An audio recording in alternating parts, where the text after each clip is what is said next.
Hola comunidad 3AM. Les quiero contar que mi nombre es Desiderio Chan y vivo en un pueblito pesquero aquí en la península de Yucatán, donde el mar es tan claro que a veces parece que el cielo se refleja en él. Desde chico, crecí escuchando las historias de mi abuelo, Don Espidíforo Chan. Él era un hombre serio, de esos que no hablan mucho, pero cuando lo hacían, todos le ponían atención. Nadie en el pueblo hablaba con él por lo que le sucedió, y no pareciera que eso a él importe. Si tengo a mi familia, no necesito a nadie, decía. Aunque, realmente, también su grupo de fieles amigos solían visitarlo. Mi abuelo me platicaba que, cuando era joven, formó parte de la tripulación del Marlín Azul, un barco pesquero que era famoso en la región. El Marlín Azul no era cualquier barco, era grande, resistente y siempre traía la mejor pesca. La tripulación estaba formada por hombres fuertes, valientes, que se la jugaban cada vez que salían al mar. Mi abuelo decía que el mar no perdona errores y que por eso todos en el barco se cuidaban unos a otros. Era como una familia, aunque a veces discutían como en cualquier casa. Pero no todo era trabajo. Mi abuelo me contaba que, en las noches, cuando el barco estaba anclado y el cielo se llenaba de estrellas, se sentaban en la cubierta a platicar, a reírse y a recordar a sus familias. Él decía que esos momentos eran los que hacían que el sacrificio valiera la pena. Sin embargo, también me hablaba de los peligros. El mar no es solo belleza, tiene sus secretos y sus monstruos. Y no hablo de los peces grandes, no, hablo de cosas que ni siquiera se pueden explicar. Y bueno, una de esas historias, la que más me marcó, fue la de la noche en que todo cambió para el Marlín Azul. Mi abuelo no la contaba seguido, porque le traía muchos recuerdos dolorosos, pero cuando lo hacía, su voz se ponía seria y sus ojos parecían mirar algo que solo él podía ver. Esa noche, el Marlín Azul se adentró en alta mar, como siempre, pero lo que pasó después, nadie en el pueblo pudo olvidar jamás. Y aunque mi abuelo siempre decía que él fue el único que sobrevivió, también me dejó claro que lo que pasó esa noche no fue cosa de hombres. Fue algo más grande, más oscuro, algo que ni él mismo pudo entender del todo. Y bien, todo empezó una noche como cualquier otra. O al menos, eso pensaban los hombres del Marlín Azul. Mi abuelo me contaba que esa noche se auguraba una buena pesca. El cielo estaba despejado, lleno de estrellas, y el mar estaba tranquilo, como si estuviera durmiendo. La tripulación, cansada pero contenta, se preparaba para lo que sería una larga jornada. Mi abuelo estaba de guardia, como siempre, vigilando el horizonte y asegurándose de que todo estuviera en orden. Pero el mar, como decía mi abuelo, es traicionero. Y esa noche, algo cambió. De repente, un ruido extraño rompió el silencio. No era el sonido de las olas, ni el viento. Era algo más profundo, como si algo enorme estuviera emergiendo de las aguas. Y mi abuelo, que tenía oído de pescador, supo de inmediato que algo no estaba bien. Se asomó por la borda del barco y ahí los vio.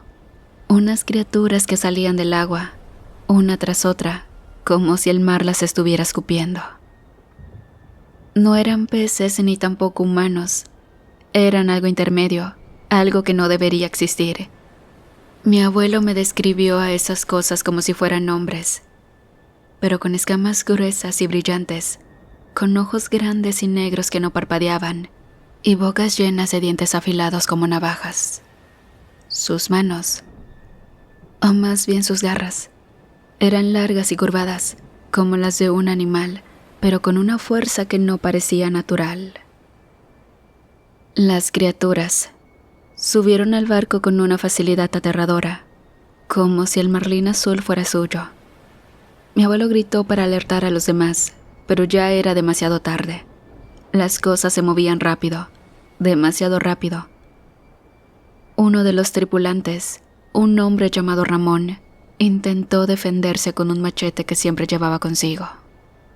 Le dio un golpe a una de las criaturas, pero el machete apenas le hizo un rasguño en las escamas. La criatura lo miró con esos ojos vacíos, y de un solo movimiento, lo agarró del brazo y lo lanzó por la borda. Ramón gritó, pero el sonido se ahogó en el mar. El caos se apoderó del barco. Los hombres gritaban, corrían, intentaban defenderse con lo que tenían a mano, anzuelos, cuchillos, palo, pero nada servía. Las criaturas eran demasiado fuertes, demasiado rápidas.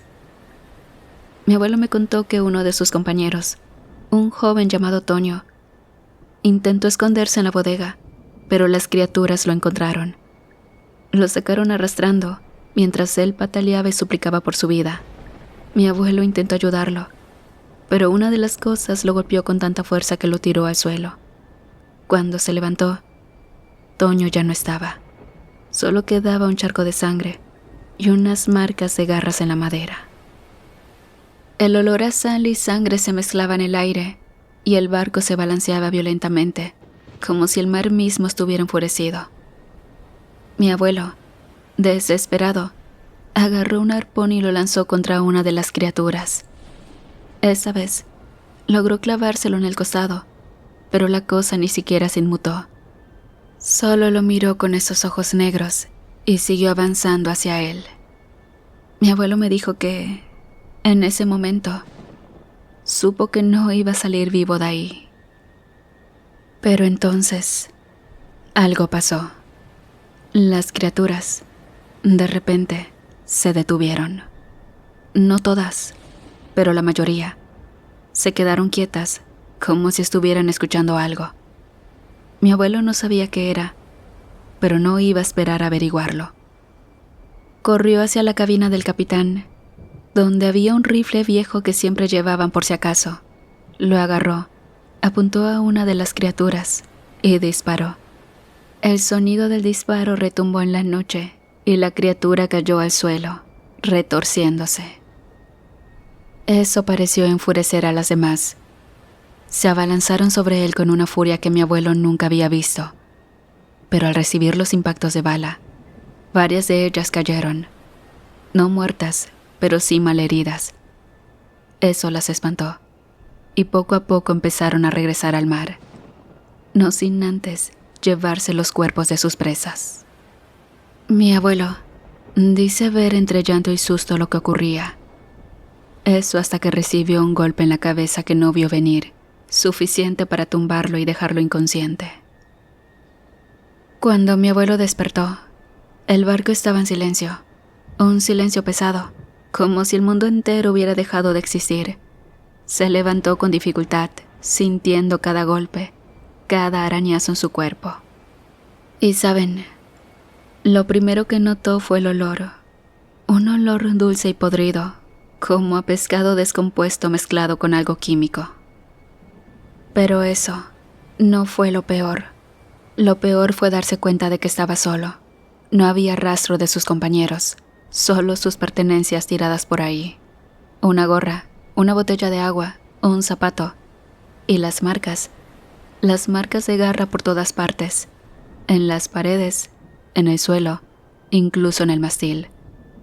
Era como si las criaturas hubieran dejado su firma, como si quisieran que supieran que habían estado ahí. Pasaron 3 días de desconcierto, en donde como pudo, mi abuelo regresó a la orilla de la costa. Él mismo me contó que, cuando por fin vio la orilla, sintió un alivio enorme, pero también un miedo que no podía explicar. No solo estaba herido, con cortes y moretones por todo el cuerpo, sino que también estaba deshidratado y al borde del colapso.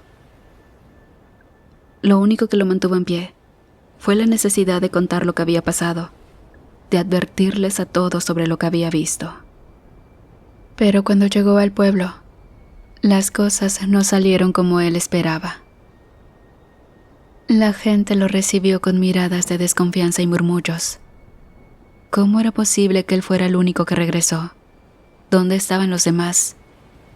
Las preguntas no tardaron en llegar, y con ellas, las acusaciones. Algunos decían que mi abuelo había matado a sus compañeros en un arranque de locura. Otros, los más supersticiosos, decían que había hecho un pacto con el diablo o con algo peor. Las autoridades no tardaron en llegar. Subieron al Marlín Azul para inspeccionarlo, y lo que encontraron los dejó sin palabras. El barco estaba cubierto de una sustancia viscosa que ni mi abuelo había visto, pero que nadie más podía explicar. Era pegajosa, de un color verdoso, y olía podrido, como a pescado descompuesto mezclado con algo químico. Además, las marcas de garras en la cubierta eran imposibles de ignorar. Eran profundas, como si algo con una fuerza sobrehumana las hubiera hecho. Era imposible que solo mi abuelito lo haya realizado. Pero lo más extraño de todo eran las redes. Estaban llenas de peces, pero no eran peces normales. Eran grandes, deformes, con ojos que parecían humanos y bocas llenas de dientes afilados. Algunos todavía se movían como si estuvieran agonizando. Los pescadores más viejos del pueblo decían que nunca habían visto algo así y que esos peces no pertenecían a nuestras aguas. Las autoridades intentaron interrogarlo, pero mi abuelo estaba demasiado débil para hablar. Lo llevaron al médico, que lo atendió lo mejor que pudo, pero las heridas eran demasiado graves. Pasaron varios días antes de que mi abuelo pudiera contar su versión de los hechos, y cuando lo hizo, nadie le creyó.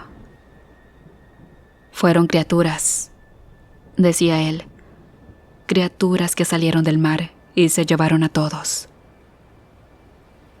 Pero las autoridades no podían aceptar eso. ¿Criaturas? ¿De verdad esperaban que creyeran en algo tan descabellado?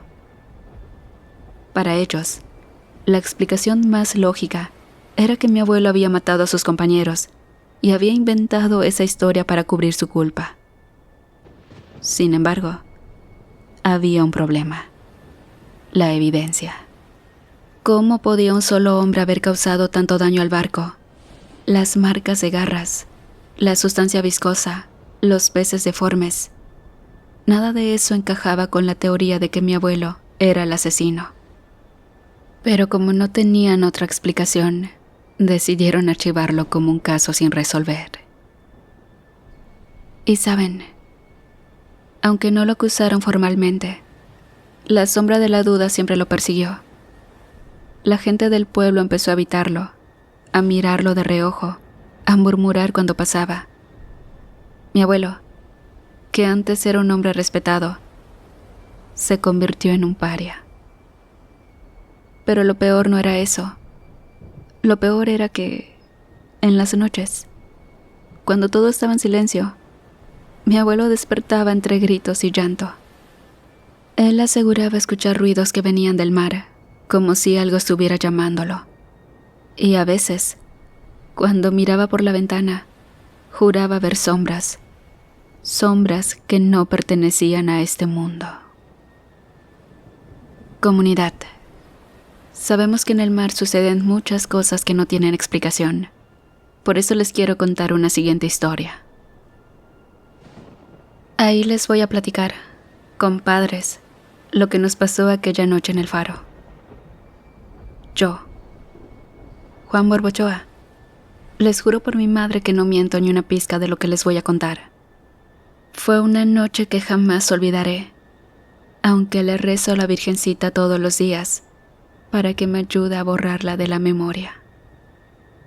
Todo empezó en la tarde, cuando salimos a pescar como de costumbre. Éramos 6, yo, mi compadre Chuy, el güero, el pelón, el chino y el Tito. El día estaba tranquilo, pero de repente El cielo se puso más negro que el carbón y el viento empezó a silbar como si fuera un alma en pena. Las olas se levantaron como montañas y nuestra lancha empezó a brincar como si fuera un caballo desbocado. «Nos va a llevar la chingada», dijo el güero, agarrándose del borde de la lancha. «Hay que buscar refugio», dije yo, tratando de mantener el timón firme. Fue entonces cuando vimos el faro. Estaba ahí, en medio de la nada. Era viejo, de esos que ya no se usan, con la pintura descarapelada y las ventanas rotas. Pero en ese momento, nos pareció el lugar más seguro del mundo. Estábamos como locos, luchando contra las olas que nos quería tragar. Cuando por fin llegamos, amarramos la lancha lo mejor que pudimos y corrimos hacia la puerta del faro. Para nuestra sorpresa, la puerta no estaba cerrada con candado ni nada. Se abrió con un chirrido que me puso los pelos de punta, pero no le dimos importancia. Lo único que queríamos era salir de esa tormenta. Al entrar, lo primero que notamos fue que el faro no parecía tan abandonado como pensábamos. Había vela en las paredes, medio derretidas, y un olor a humo flotaba en el aire, como si alguien hubiera encendido una fogata no hacía mucho. Pero no había nadie, ni un alma. «¿Qué onda?», dijo el chino, mirando alrededor. «¿Alguien vive aquí?». «No sé», respondí. «Pero no importa, aquí nos quedamos hasta que pase la tormenta». Y bueno, nos acomodamos en la sala principal, donde había un par de bancos viejos y una mesa de madera carcomida. El pelón sacó unas barajas y empezamos a jugar para distraernos. Pero algo no estaba bien. No sé cómo explicarlo, pero el ambiente se sentía pesado, como si alguien nos estuviera observando. «¿Escuchan eso?», preguntó el Tito de repente, mirando hacia las escaleras que llevaban a la parte de arriba del faro. Todos nos quedamos en silencio. Al principio no escuchamos nada, pero luego, muy bajito, como un susurro, llegó el sonido. Era como si alguien estuviera hablando, pero no se entendía nada. Era un murmullo raro, como si las palabras estuvieran al revés. «¿Qué chingados es eso?», preguntó el güero, poniéndose pálido. «No sé», dije yo, tratando de mantener la calma. «Quizás es el viento». Pero no era el viento. Lo supe en el instante en que el susurro se volvió más fuerte, como si se estuviera acercando. Y entonces escuchamos los pasos. Eran rápidos, como de alguien que corre, pero no venía de las escaleras, venían de los pasillos, de todas direcciones. Nos miramos unos a otros, sin saber qué hacer. El pelón agarró un cuchillo que llevaba en el cinturón, y el Tito tomó una linterna que había en la mesa. Los pasos se detuvieron de repente, y el silencio fue aún más aterrador. «Vamos a revisar», dije, tratando de sonar valiente. «A lo mejor es algún vagabundo». Pero en el fondo, yo sabía que no era un vagabundo. Algo estaba mal en ese faro, algo que no era de este mundo. Caminamos por los pasillos, iluminando con la linterna. Las paredes estaban llenas de arañazos, como si alguien hubiera intentado escapar de algo. Y entonces, de repente, la linterna se apagó. «¿Qué rayos?», dijo el Tito, sacudiendo la linterna. «Se descompuso». En ese momento, escuchamos un ruido detrás de nosotros. Era un sonido húmedo, como si algo se estuviera arrastrando por el suelo. Nos giramos, pero no vimos nada, solo oscuridad. «Vámonos de aquí», dijo el güero, y todos corrimos de regreso a la sala. Pero cuando llegamos, el chino no estaba, había desaparecido. «¿Dónde está el chino?», pregunté, mirando alrededor. Nadie supo responder, Lo último que recordábamos era que estaba detrás de nosotros, pero ahora no había rastro de él. Empezamos a llamarlo, pero no hubo respuesta. Solo el silencio nos contestó. «Vamos, tenemos que salir de aquí», dijo el pelón temblando. «Este lugar está maldito». Pero saben, ya era demasiado tarde. La tormenta afuera era peor que nunca y no teníamos a dónde ir. Decidimos quedarnos juntos, en el centro de la sala, esperando a que amaneciera. Pero la noche apenas comenzaba. Los susurros regresaron, más fuertes esta vez, y los pasos se escuchaban por todos lados. De repente, la linterna del Tito se encendió sola, iluminando una figura en la esquina. Era algo humanoide, pero no era humano. Tenía la piel gris y escamosa como la de un cocodrilo, y se movía arrastrándose por el suelo, pero a una velocidad increíble. Sus ojos brillaban en la oscuridad, y su boca estaba llena de dientes afilados. Grité que corriéramos, pero ya era demasiado tarde. La cosa saltó hacia nosotros, y en cuestión de segundos, el pelón desapareció, y lo último que vi fue cómo lo arrastraban hacia la oscuridad, gritando. El resto de la noche fue una pesadilla. Uno a uno, mis compañeros fueron desapareciendo. El güero fue el siguiente, luego el Tito. Chuy y yo éramos los únicos que quedábamos, y sabíamos que no duraríamos mucho. «Vamos, tenemos que salir de aquí», dijo Chuy, corriendo hacia la puerta. Pero cuando la abrimos, nos encontramos con más de esas cosas. Estaban afuera, arrastrándose por las paredes del faro, como si la gravedad no existiera para ellas. Sus ojos nos miraban con hambre, y sus bocas se abrían en sonrisas grotescas. «¡Regresa!», le grité a Chuy, pero ya era demasiado tarde.